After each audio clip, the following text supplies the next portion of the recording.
Atas nama Bapa dan Putra dan Roh Kudus. Kristus Anesti, Alitos Anesti.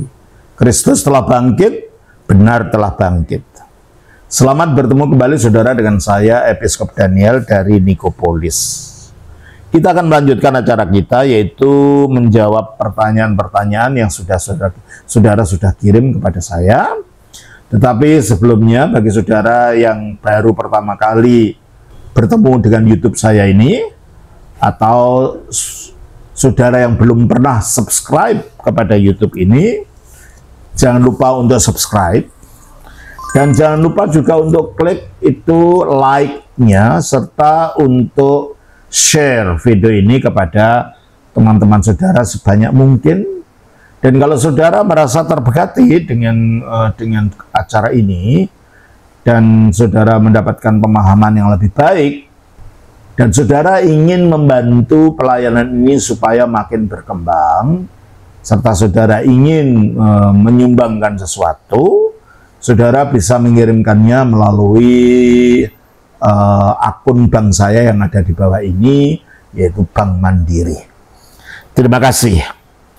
Kali ini pertanyaan berasal dari saudara Awen Sol dari Papua. Pertanyaannya, Shalom, selamat pagi Romo Episkop. Selamat pagi anak Awen. Oh maaf, ini bukan pagi, ini sore. Saya dari Jawa Timur sekarang ya. Maaf Romo Episkop, mau bertanya. Ya silakan.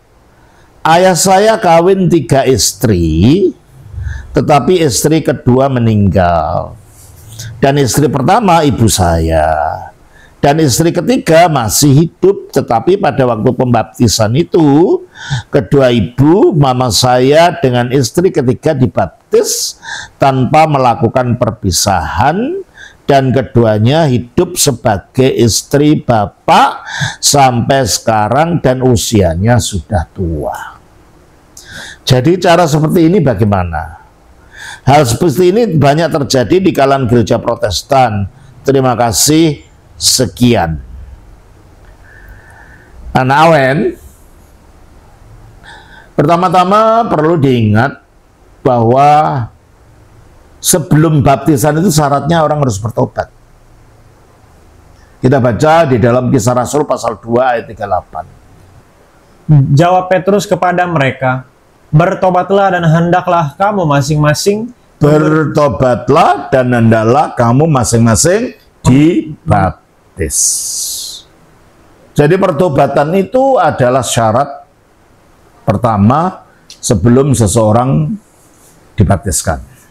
Itu yang pertama. Yang kedua, menurut Alkitab, Perjanjian Baru dalam hal ini, perkawinan itu hanya untuk satu orang laki-laki dan satu orang perempuan.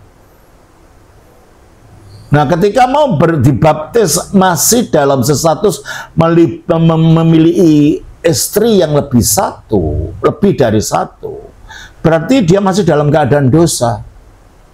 Bagaimana bisa dibaptiskan? Seharusnya diselesaikan dulu permasalahan ini. Coba kita baca di dalam Markus pasal 10. Ayat 5 sampai dengan ayat yang ke-9.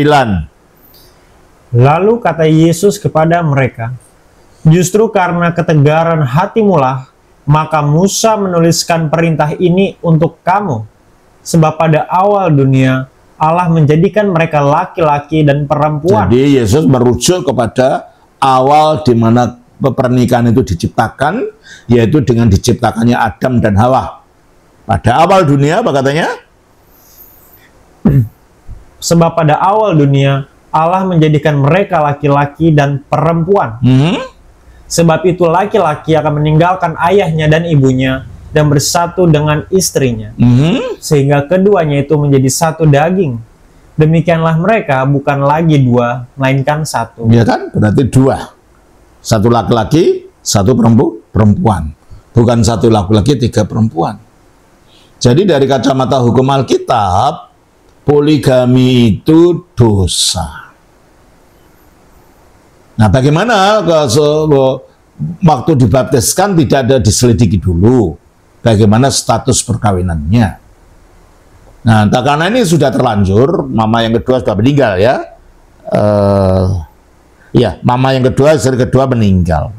Sekarang tinggal mamamu, istri pertama, dan istri ketiga.